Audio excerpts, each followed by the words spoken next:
Boa noite, a paz do Senhor a todos, aos alunos do bacharel. Hoje faremos a exposição de 1 Coríntios, os textos básicos, mostrar o motivo porque o apóstolo Paulo ele escreveu essa carta de Éfeso, tá? Com a preocupação pastoral que Paulo sempre teve, tá? Com suas igrejas. Paulo fundava as igrejas, saía para fundar outras e depois retornava para ver as igrejas que havia levantado. Tá? Ele escreveu essa carta por volta de 54 a 55, okay? Para a cidade de Corinto, que era uma grande cidade cosmopolita, tá? Um grande centro urbano, tá? Que se gabava de seus filósofos, da sua filosofia, tá? Dos seus deuses. E Paulo, depois de Atenas, vai para Corinto, prega, e ele se aborrece com os gentios, mas Jesus fala para ele: Paulo, fique aí, não vai te acontecer nada, porque eu tenho um povo ainda para ser salvo. Paulo então vai, fica 1 ano e 6 meses em Corinto e levanta uma igreja de gentios e judeus. Tá? Era uma igreja que não faltava dom algum. Entretanto, era uma igreja que não tinha os frutos do Espírito, porque havia muitos problemas naquela igreja e Paulo teve muito trabalho com ela. Tá? 4 pontos principais nós podemos destacar aqui. O primeiro é a dissensão. A igreja estava dividida. Segundo, a moralidade cristã. Tá? Pelo fato da filosofia, os filósofos gregos, né? Eles eram licenciosos, libertinos, promíscuos. Tá? Terceiro, a ordem no culto, que é importantíssimo. E quarto, que é o tema relevante da carta, que é a ressurreição, a esperança de todo cristão. Tá? Então, a gente vai analisar os textos, tá? Analisar os textos e ver como Paulo tratou a cada um. Sem contar que na moralidade houve um caso terrível ali de incesto. Tá? Nós vamos falar isso também. Ok? Então, primeiro ponto é a dissensão da igreja. Está em 1 Coríntios 1, versículo 10. A dissensão na igreja. Divisão, partidarismo entre líderes. Eu sou líder do líder tal, eu sou do líder fulano, sou do líder ciclano. Cabeça da igreja é Cristo. Rogo-vos, porém, irmãos, pelo nome de nosso Senhor Jesus Cristo, digais todos uma mesma coisa, e que não haja entre vós dissensões, antes sejam unidos em um mesmo sentido e o mesmo parecer. Porque a respeito de vós, irmãos meus, me foi comunicado pelos da família de Cloe que há contenda entre vós. Quero dizer com isso que cada um de vós diz: eu sou de Paulo, eu de Apolo, eu de Cefas, Pedro, e eu de Cristo. Está Cristo dividido? Foi Paulo crucificado por vós? Ou fostes vós batizados em nome de Paulo? Dou graças a Deus porque a nenhum de vocês batizei senão a Crispo e Gaio, e para que ninguém diga que fostes batizados em meu nome. E batizei também os da família de Cloe, de Stefanas. Além destes, não sei se batizei nenhum outro, porque Cristo não me enviou para batizar,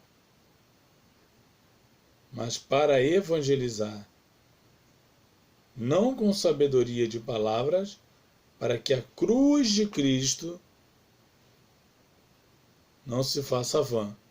O objetivo de Paulo era pregar o Evangelho, a cruz de Cristo, como epicentro da sua mensagem. O Evangelho de Paulo era morte e ressurreição de Cristo. Então não tinha que haver dissensões entre Paulo, Cefas e Apolo, sendo que foi Cristo quem morreu e ressuscitou pelos nossos pecados. Ok? No capítulo 3, ele fala assim, ó, eu, irmãos, não pude falar como a espirituais, mas como a carnais, como a meninos em Cristo. Com leite vos criei, e não com manjar, porque ainda não podias, nem tampouco podias, porque ainda sois carnais, pois havendo entre vós inveja, contendas e dissensões, não sois porventura carnais, e andais segundo os homens? Dissensão, divisão na igreja. Porque dizendo um, eu sou de Paulo, e o outro, eu de Apolo, porventura não sois carnais? Pois quem é Paulo e quem é Apolo, senão ministros pelos quais crestes, e conforme que o Senhor deu a cada um? São vasos de barro. Vaso de barro quebra, é barato. O que tem valor é o que está dentro, o Evangelho. Ora, pelo que nem o que planta é alguma coisa, nem o que rega, mas Deus que dá o crescimento. Ora, o que planta e o que rega são um, mas cada um receberá o seu galardão segundo o seu trabalho. Questão da divisão já foi resolvida. Ele enviou uma carta de Éfeso corrigindo essa divisão. Agora ele fica sabendo que é um caso de incesto na igreja. Olha só. Geralmente se ouve que há entre vós fornicação, e fornicação tal que nem ainda há entre os gentios, como é haver quem abuse da mulher de seu pai, o filho com a madrasta.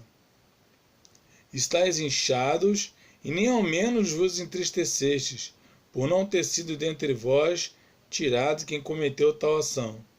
Eu, na verdade, ainda que ausente no corpo, mas presente no espírito, já determinei, como se tivesse presente, que o tal ato praticou em nome de nosso Senhor Jesus Cristo, juntos vós e o meu espírito, pelo poder de nosso Senhor Jesus Cristo, seja entregue a Satanás para a destruição da carne, para que o espírito seja salvo no dia do Senhor Jesus.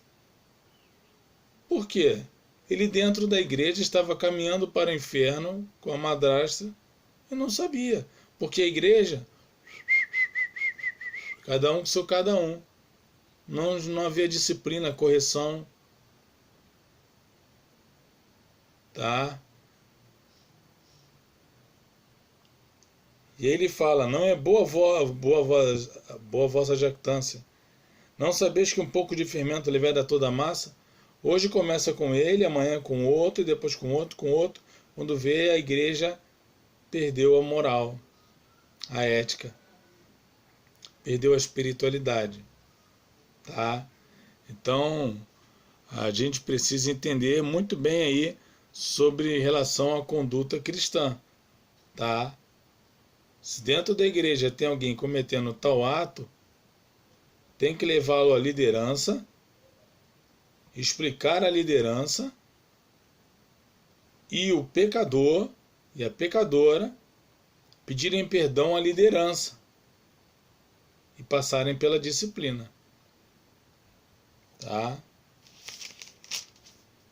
Depois Paulo fala assim: não sabeis que os injustos, no capítulo 6, versículo 9, que os injustos não hão de herdar o reino de Deus? Não erreis, nem os devassos, nem os idólatras, nem os adúlteros, nem os efeminados ativos e passivos, nem os sodomitas, nem os ladrões, nem os avarentos, nem os bêbados, nem os maldizentes, nem os roubadores herdarão o reino de Deus. Todas as coisas me são lícitas, mas nem todas me convêm. Todas as coisas me são lícitas, mas eu não me deixarei dominar por nenhuma delas. Ou seja, já está dizendo quem não vai herdar o reino de Deus. Você é livre para fazer o que quiser, ok? Aqui, ó, a Bíblia é o nosso parâmetro. Ela diz o que você deve ou não fazer, o que pode ou não fazer. Ela é a palavra de Deus. Galatas 2:20. Já estou crucificado com Cristo, não vivo mais eu, mas Cristo vive em mim. É a vontade de Cristo que prevalece. É a palavra de Deus que prevalece. Tá? É a palavra de Deus. É ela que prevalece. E ele fala aqui porque alguns cristãos estavam se envolvendo com meretrizes. Meretrizes. Tá? Porque foi o que eu falei. Uma grande cidade, cosmopolita. Né? E nisso aí a filosofia era meio que libertina, licenciosa, tirando os hedonistas, tá? De Epicuro, ok? Mas outros, tá? Platão chegou até a afirmar que não tinha nada contra o homossexualismo, que era a favor, tá? Só no final de vida que ele vai mudar. Só lá. Tá? Aí aqui no capítulo 6:16 diz assim: ou não sabeis que o que se ajunta com a meretriz faz-se um corpo com ela? Porque serão, disse, dois numa só carne. Fugi da prostituição. Todo pecado que o homem comete é fora do corpo, mas o que se prostitui peca contra o seu próprio corpo. Ou não sabeis que o nosso corpo é templo do Espírito Santo, que habita em vós, proveniente de Deus, e que não sois de vós mesmos? Porque fostes comprado por bom preço, glorificai, pois, a Deus no vosso corpo e no vosso espírito, os quais pertencem a Deus. Meu corpo, minhas regras, isso aí é questão sociocultural, ideologia, tá? O nosso corpo foi comprado pelo sangue de Cristo. E nós só fazemos aquilo que Deus permite. Ele diz: sejam santos, porque eu sou santo. A obrigação do cristão é buscar a santidade, seguir a paz com todos e a santificação, sem a qual ninguém verá Deus. Ninguém verá Deus. O capítulo 7 ele fala do casamento. E aqui tem a confusão. Quem se separou não pode casar mais. E o texto não fala nada disso. O texto é missiológico. O texto é missiológico. Tá? Mas ele fala com relação ao marido e à mulher estarem juntos. Não se privarem. Preste atenção. Capítulo 7. Ora, quanto às coisas que me escrevestes, bom seria que o homem não tocasse a mulher. Mas, por causa da prostituição, cada um tem a sua própria mulher e cada um tem o seu próprio marido. O marido pague à mulher a devida benevolência e, da mesma sorte, a mulher ao marido. A mulher não tem poder sobre o seu próprio corpo, mas tem no marido. E também, da mesma maneira, o marido não tem poder sobre o seu próprio corpo, mas tem numa mulher. Ou seja, a relação sexual do casal é que o homem agrade a mulher e a mulher agrade o homem. Eu não faço sexo para me agradar, é para agradar o meu cônjuge. E vice-versa. Não vos defraudeis uns dos outros, senão por consentimento mútuo, por algum tempo, para vos aplicardes à oração. E depois ajuntai-vos outra vez, para que Satanás não tente pela vossa incontinência. Aí o casal faz jejum de 30 dias, 40 dias, e vai se prolongando. Quando vê, entra um adultério, acontece alguma coisa ruim, perde o amor, se esfria.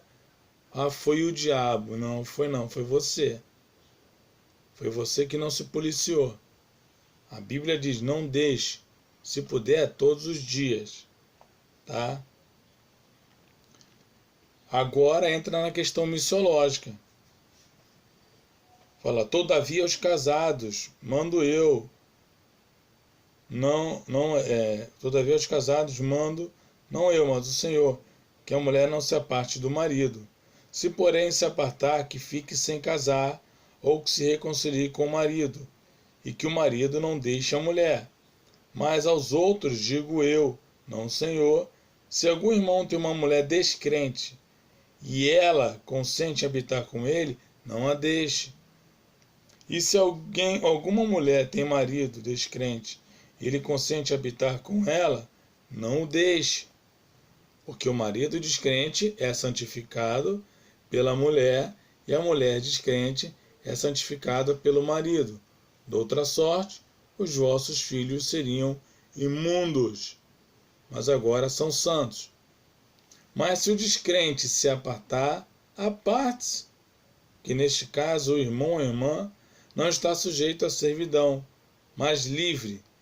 Deus nos chamou para a paz. E ele continua falando, tá? Aqui, ó. Ora, quanto às virgens, não tenho mandamento do Senhor. Dou, porém, o meu parecer. Quem tem alcançado misericórdia do Senhor para ser fiel. Tenho, pois, bom, por causa do instante de necessidade, que é bom para o homem que esteja assim. Está ligado à mulher? Não busque separar. Está livre da mulher? Não busque mulher. Mas se te casares, não pecas. E se a virgem se casar, não peca. Todavia, tais terão tribulações na carne, e eu queria poupar-vos. A mulher casada está ligada pela lei em todo o tempo em que seu marido vive, mas se falecer seu marido, fica livre para casar com quem quiser, contanto que seja no Senhor. Então, por que ele fala isso? Porque nas viagens missionárias, você sozinho é uma coisa, você levar sua mulher, levar seus filhos é outra. Pegam seus filhos e suas mulheres, fazem chantagem e morre todo mundo. Então ele diz que para uma viagem missionária é bom que ele vá só, ou que a esposa que for com ele também seja cristã. Que seja cristã. Porque os dois vão andar juntos, vão dar força, vão se fortalecer, vão orar, vão fazer a vontade de Deus, dessa forma. Tá? Mas a questão do capítulo 7 de Coríntios, ela é missiológica. Tá? Missiológica. O capítulo 8 de Coríntios fala dos escândalos. Tá? Os escândalos que nós temos que tomar cuidado. Tá? Ele fala assim, capítulo 8, que muita gente, sou livre, bobeira, nada a ver, tudo. Mas vede que essa liberdade não seja de alguma maneira escândalo para os fracos, porque se alguém te vir a ti, que tem conhecimento, sentado à mesa do templo dos ídolos, não será a consciência do que é fraco, induzido a comer das coisas sacrificadas aos ídolos? E pela tua consciência perecerá o irmão fraco, pelo qual Cristo morreu. Ora, pecando assim contra os irmãos, e ferindo a sua fraca consciência, pecaste contra Cristo. É aquele famosinho irmão que está lá tomando vinho, tranquilão. Não, e o outro foi alcoólatra há 30 anos. Viu o camarada bebendo, ele diz, você está bebendo vinho? Qual o problema? Você só não pode se embriagar. Toma um pouco aí. Ninguém começa bebendo socialmente para virar alcoólatra. Todos começam bebendo socialmente. Ninguém vira drogado no primeiro pico. Ninguém vira um dependente químico na primeira tragada do cigarro de maconha ou um cheiro lá na cocaína. É uma constância, tá? Então ele está dizendo, se isso vai escandalizar seu irmão, não faça. Não faça. Tá ok? Não faça. Depois ele fala da ordem do culto, tá? Que é o capítulo 12, que ele fala dos dons espirituais, né? E ele faz uma correção. Ele diz, acerca dos dons espirituais, não quero, irmãos, sejais ignorantes. Vós bem sabeis que éreis gentios, levados aos ídolos mudos, conforme éreis guiados. Portanto, vos quero fazer compreender que ninguém que fala pelo Espírito de Deus diz, Jesus é anátema, amaldiçoado.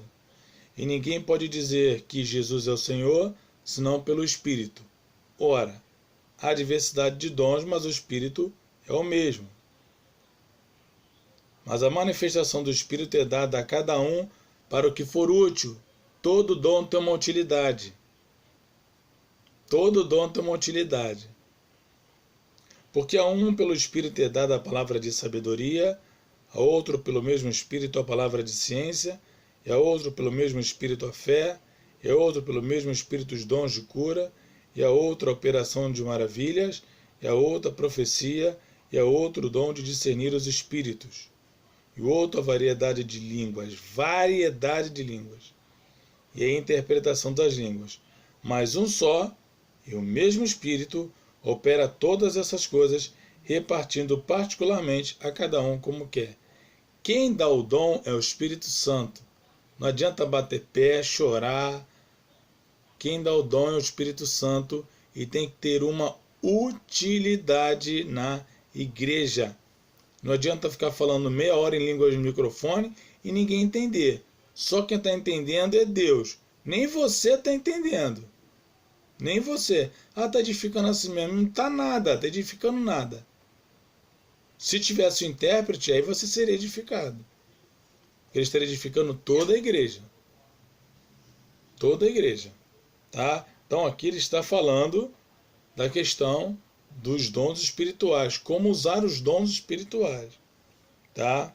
Agora ele fala da unidade da igreja, do corpo, porque assim como o corpo é um e tem muitos membros, e todos os membros, sendo muitos, são um só corpo, assim é Cristo também, pois todos nós fomos batizados em um Espírito Santo, formando um corpo, quer judeus, quer gregos, quer servos, quer livres. E todos temos bebido do mesmo Espírito Santo. Todos os que recebem Jesus são batizados nas águas, são batizados com o Espírito Santo. Dons são revestimento de poder. Tá? E ele valoriza aqui os outros que têm um dom menor. Antes, os membros do corpo que parecem ser os mais fracos são necessários, e os que reputamos serem menos honrosos no corpo, a esses honramos muito mais. E aos que em nós são menos decorosos, damos muito mais honra, porque os que em nós são mais honestos não têm necessidade disso, mas Deus assim formou o corpo, dando muito mais honra ao que tinha falta dela, para que não haja divisão no corpo, mas antes tenham os membros igual cuidado um dos outros. Cada um tem um dom, cada um tem a sua função, cada um tem a sua utilidade dentro do corpo de Cristo. 29. Porventura são todos apóstolos? Não. São todos profetas? Não. São todos mestres? Não. São todos operadores de milagres? Também não. São todos os dons de curar? Não. Falam todos diversas línguas? Não. Interpretam todos? Não. Portanto, procurai com zelo os melhores dons, e eu vos mostrarei um caminho mais excelente.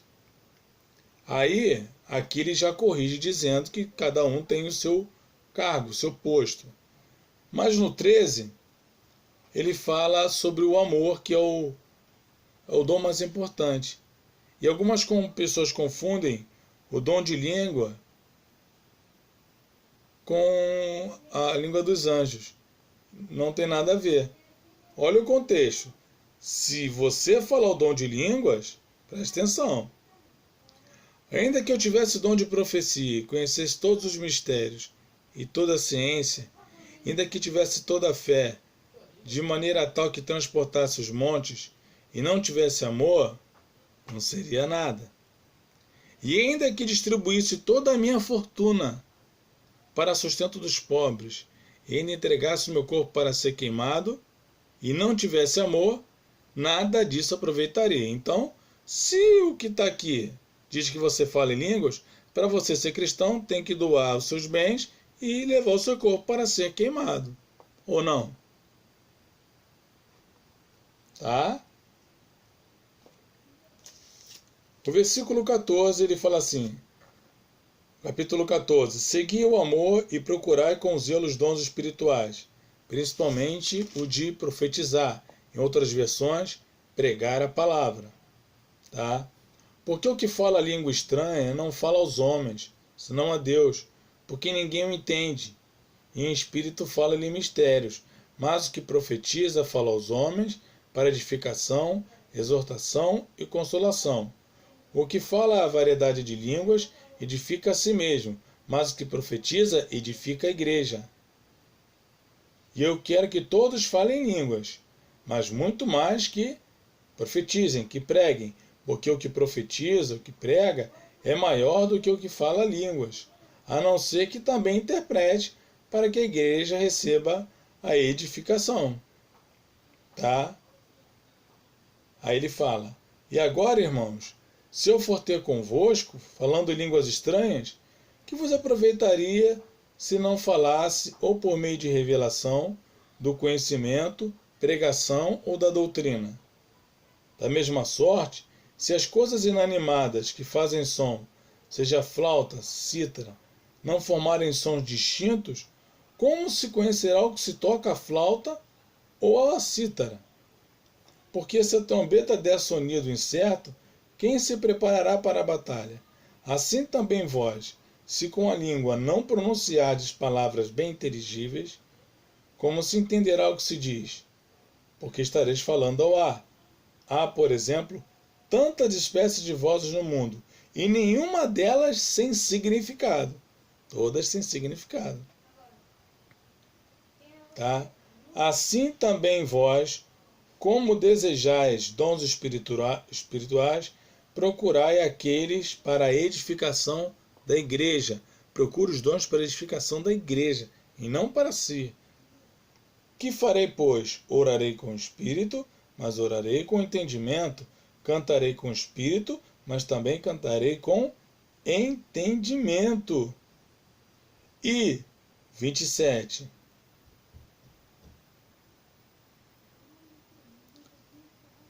E se alguém fala língua estranha, faça isso por 2 ou, quando muito, 3. E por sua vez haja intérprete. Então tem que ter um intérprete. Mas se não houver intérprete, esteja calado na igreja e fale consigo mesmo e com Deus. Tá? Porque o espírito dos profetas estão sujeitos aos profetas. Você pode se controlar. Tá? Você sabe disso. Porque Deus não é Deus de confusão, senão de paz, como em todas as igrejas. Faça-se tudo com decência e ordem. Ordem. Tá? Então, nós encerramos por aqui. Adiante, na segunda parte, vou falar sobre a ressurreição, mas ele fala aqui sobre a divisão, a moralidade e a ordem no culto. Ordem no culto. Você que é o profeta aí que gosta de mandar mensagem na hora da palavra, se controlem. Se controla porque o espírito dos profetas são sujeitos aos profetas. Você que na hora da palavra fica lá falando em língua lá, segura essa língua aí. Porque o espírito dos profetas são sujeitos aos profetas. Tá? Tem que ter um intérprete. Se não houver um intérprete, fique calado e fale consigo mesmo. Ok? E que tudo na igreja seja feito com ordem e decência. Cada um tem o seu dom, cada um tem a sua habilidade que Deus dá, e isso em função do corpo de Cristo. Não para si, para o corpo de Cristo. Então, busque a melhor maneira de usar o seu dom, não para a vanglória, mas sim para a glória de Deus. Tá legal? O vídeo ficou bem longo, peço desculpas, mas falar de Corinto ali é longo. Tá legal? Então, um forte abraço para vocês aí. Tá legal? E fiquem com a segunda parte do vídeo de 1 Coríntios. Tá legal? Deus abençoe vocês.